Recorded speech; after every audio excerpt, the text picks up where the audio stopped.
है और दिन है हफ्ते का। कल जुमा बड़ा भारी गुजरा क्योंकि पीडीएम के जो मंसूबे थे वो नाकाम हुए, उनके प्लान नाकाम हुए। अब परेशानी बढ़ गई है। परेशानी इतनी बढ़ गई है कि लंदन में भी इजलास तलब कर लिया गया है, लाहौर में भी इजलास तलब कर लिया गया है। शहबाज शरीफ साहब लाहौर पहुंच चुके हैं। पीडीएम और इत्तेहादियों का इजलास तलब कर लिया गया है। सर जोड़कर सब बैठेंगे। बड़ी परेशानी है, सर पकड़ कर बैठे हैं। समझ नहीं आ रही कि जाएँ तो जाएँ कहाँ, करें तो करें क्या। कुछ और खदशात भी उनको लाहक हो चुके हैं क्योंकि कल की जो हेयरिंग थी उसमें बड़ा वाज़ेह हो गया है कि chief justice Pakistan justice Umar तमंदयाल साहब जो हैं वो बिल्कुल इलेक्शन के हवाले से हुक्म देने जा रहे हैं। इसलिए उन्होंने सेक्रेटरी डिफेंस को तलब किया है, यानी सेक्रेटरी दिफा को उन्होंने तलब किया है, सेक्रेटरी ख़जाना को तलब किया है। और बड़ी जजेस जो हैं वो पूरी तैयारी के साथ मौजूद थे कमरे अदालत में। जस्टिस मुनीब अख्तर साहब ने कुछ ऐसे रूल्स जिनके बारे में अटॉर्नी जनरल को भी मालूम नहीं था वो तैयारी करके आए हुए थे, पढ़ कर आए हुए थे। और उन्होंने इसलिए जो कहाँ पे ये सारा जो टैक्स जमा होता है, ये सारे जो पैसे हैं वो किस अकाउंट में होते हैं, उसके ऊपर किसका इख्तियार है, किसके ज़ेर इंतज़ाम है, ये तमाम चीज़ें जजेस को बखूबी पता थी और पूरी वो तैयारी के साथ आए हुए थे क्योंकि हुकूमत के पास कोई आइनी और कानूनी ग्राउंड नहीं है। और मैं आपको एक चीज़ बड़ी अहम बताऊँ कि अटॉर्नी जनरल पाकिस्तान ने इस बात से, मंसूर उस्मान अवान साहब ने इत्तफ़ाक़ किया मुनीब अख्तर साहब की इस बात से कि फुल कोर्ट यानी आइन कानून में या किसी अदालती फ़ैसले में ये नहीं लिखा हुआ कि 184(3) का जो मामला है वो फुल कोर्ट सुनेगी।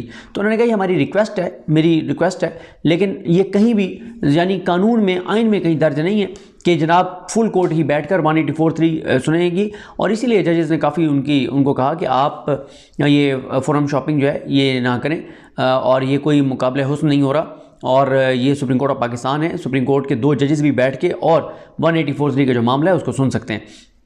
तो बड़ी क्लैरिटी के साथ जजेस ने ये बात की है और उन्होंने कहा है कि आप जो है वो आपको अंदाज़ा नहीं है कि आप ये जो बात कर रहे हैं ये कितनी हसास है और किस तरह की आप चीज़ें जो हैं वो यहाँ पर खड़े होकर और कह रहे हैं। तो अब उसके बाद आपने देखा मियां नवाज शरीफ साहब का बयान भी एक आया और उनका जो बयान आया उसमें उन्होंने जो मुस्तरद किया इस बेंच को और उन्होंने कहा कि जो बेंच ही काबिल कबूल नहीं है तो उसका फ़ैसला कैसे काबिल कबूल होगा। इस हवाले से मैं आपको एक चीज़ बताता हूँ कि ये इनका जो है वो बड़ा जो है वो इनका क्या कहें कि इनकी खाम ख्याली है कि ये समझ रहे हैं कि अब सेक्रेटरी डिफेंस जाएंगे, उसके बाद इदारे जो हैं वो अब भी डट कर और खड़े रहेंगे सुप्रीम कोर्ट के सामने, कंसिक्वेंसेस कुछ भी हों। मुझे नहीं लगता कि ऐसा होगा, मुझे लगता है ये बड़ा मुश्किल हो जाएगा। इदारे जो हैं वो सियासी जमातों की तरह नहीं होते कि वो मफाद के लिए जो है वो इस हद तक चले जाएं जो नून लीग कर रही है, जो पीपल्स पार्टी कर रही है, जो पीडीएम कर रही है।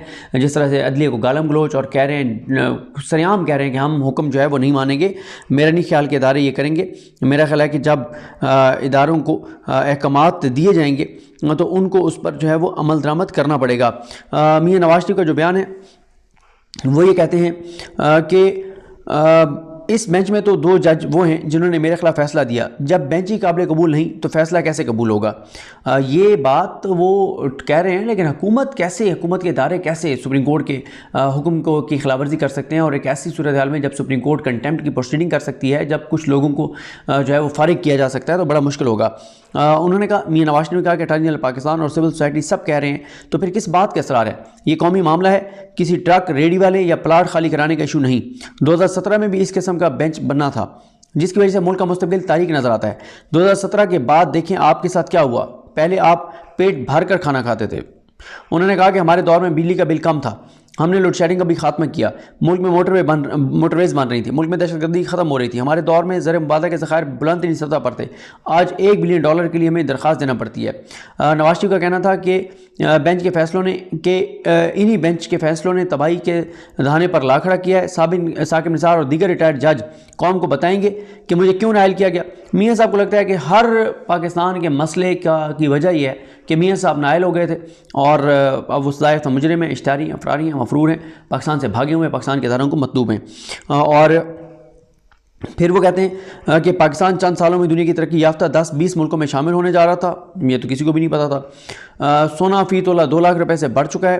गरीब आदमी बेटी की शादी कैसे करेगा। ये तो शहबाज शरीफ बताए ना, आपके भाई, आपकी बेटी, आपके सारे जो रिश्तेदार यहाँ पे जिनके पास इक़्तिदार है, आपके पास इक़्तिदार है, फैसले सारे बैठ के आप कर रहे हैं। उसके बाद वो कहते हैं कि गरीब आज दवाई के बिल अदा नहीं कर सकते।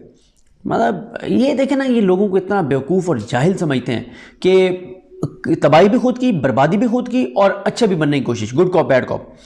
और ये इनका यही प्लान है कि मियाँ साहब को, बड़े मियाँ को अच्छा बना के पेश करो और छोटे की बैंड बजा दोगे। ये जो भी तबाही और बर्बादी इसने की, और मरीम साहबा तो खुद मॉनिटर करती हैं, जो बताया जाता है कि उन कंपेन्स को जो शहबाज शरीफ के ख़िलाफ़ रन होती हैं। उसके बाद कहते हैं कि जायदाद बेचनी पड़ती है, आपको कोई ख्याल नहीं। आपने कभी इस बात पर सो मोटो लिया जो शौकत सदीकी ने बातें की?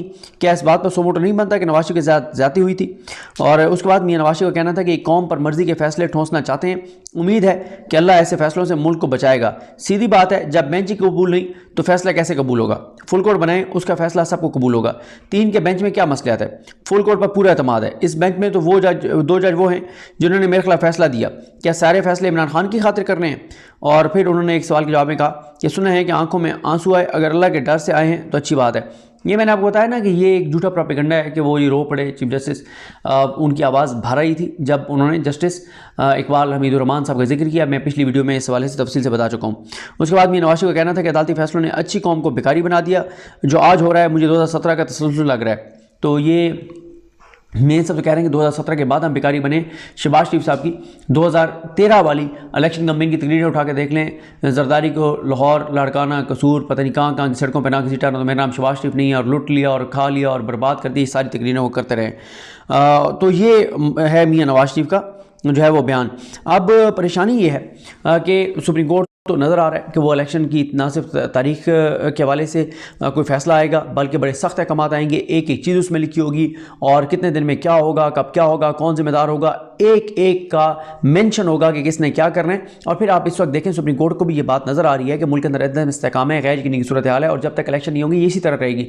रात जो कराची में हुआ, 12 लोग जो हैं वो जो भगदड़ मची, जो ज़कात लेने गए थे या राशन लेने गए थे, और इस वक्त तक 24 से ज़्यादा लोग राशन या आटे की लाइनों में लग के और उनकी जानें गई हैं। और ये जो 12 जानें गई हैं, इनमें 9 ख़वातीन बताई जा रही हैं कराची में, 3 बच्चे बताए जा रहे हैं। और जो ज़फ़र अब्बास साहब हैं JDC वाले, उनकी मैं रात एक प्रोग्राम में गुफ्तगू सुन रहा था। इतनी तकलीफ़ दे कि वो कह रहे थे 1-1 हज़ार के लिए लोग वहाँ पे गए, और अब कब्रों पे जो है वो हज़ारों रुपए लगने हैं। जो 1000 रुपये के लिए वहाँ पे गए थे गरीब, वो कब्र भी नहीं बनवा सकते। तो वो इसलिए बात कर रहे थे कि हम इस पे काम कर रहे हैं कि कब्रें बनवाने के हवाले से। तो इस हद तक तकलीफ़ दे मुल्क के हालात हैं। मैं हैरान हूँ कि होना ये चाहिए था कि हम में अगर थोड़ी सी भी हमारी होती तो इस वक्त मुल्क का सबसे बड़ा मसला जो है वो ये होता कि 12 लोग यहाँ पे ज़कात और राशन लेने के लिए, ओवरऑल 24 से 30 लोग जो है वो आटे की लाइनों में लग के उनकी जानें चली गई हैं। ये सबसे बड़ा मुल्क और रियासत का मसला है। लेकिन हमारी पूरा फोकस जो है वो हमारे जो हुकूमत का और उनके मातहत इदारों का पूरा फोकस इमरान खान पर है, उसका रास्ता रोकना है, इसको नहीं आने देना, इलेक्शन नहीं कराने। ये अदम इस्तेकाम बढ़ता है, गैर यकीनी सूरत हाल बढ़ती जाए। और फिर जो बहुत से जजेज़ हैं जिनके बारे में शहबाज शरीफ ने तासुर बना दिया कि वो नून लीग के काजी फाइज़ साहब, मंसूर अली शाह साहब, सरदार तारिक मसूद साहब, अतर मिल्ला साहब, याहिया अफरीदी साहब, जमाल खान मंदोखेल साहब, अमीनुद्दीन खान साहब, इनके बारे में शहबाज शरीफ ने यह तासुर बना दिया कि ये नून लीग के जजेज़ हैं। अब देखें ना, इत्तेज़ाज़ हसन साहब ने राना मुबशर साहब के प्रोग्राम में सुनो TV पर जो रात बातें की, उसमें इत्तेज़ाज़ हसन साहब कहते हैं कि इस वक्त फिर पाकिस्तान में झगड़ा और लड़ाई नज़रिया ज़रूरत के पुजारियों और आइन के पैरोकारों के दरमियान है। इत्तेज़ाज़ हसन साहब कहते हैं एक तरफ मुख्तलिफ तरह के हीले बहाने बनाकर इलेक्शन को मुलतवी कराने वाले हैं, तो दूसरी तरफ chief justice Pakistan justice Umar Ata Bandial खड़े हैं। एक ग्रुप है जो जस्टिस मुनीर के नक्श कदम पर चलना चाहता है, और दूसरे हैं जो चीफ जस्टिस पाकिस्तान के साथ खड़े हैं कि कोई नज़र ज़रूरत नहीं चलेगा। ट्रेजेडी है कि वज़ीर-ए-आज़म शहबाज शरीफ ने नाम लेकर मोहर लगा दिया कि कौन से जजेस हमारे हैं। अगर जस्टिस इजाज़ुल हसन और जस्टिस मज़ाहिर अली अकबर नकवी को निकालकर फुल कोर्ट बिठाया गया तो नज़र ज़रूरत ग्रुप जीत जाएगा और chief justice Pakistan justice Umar Ata Bandial हार जाएंगे। फिर वो कहते हैं कि जस्टिस याहिया अफरीदी और जस्टिस अतर मिल्ला अपनी राय दे चुके हैं। अगर जस्टिस इजाज़ुल हसन और जस्टिस मज़ाहिर अली अकबर नकवी को निकालना है तो उन दो को भी निकाल कर फुल कोर्ट बना दी जाए, तो नज़र ज़रूरत ग्रुप हार जाएगा और आइन के साथ खड़े जस्टिस बंदयाल जीत जाएंगे।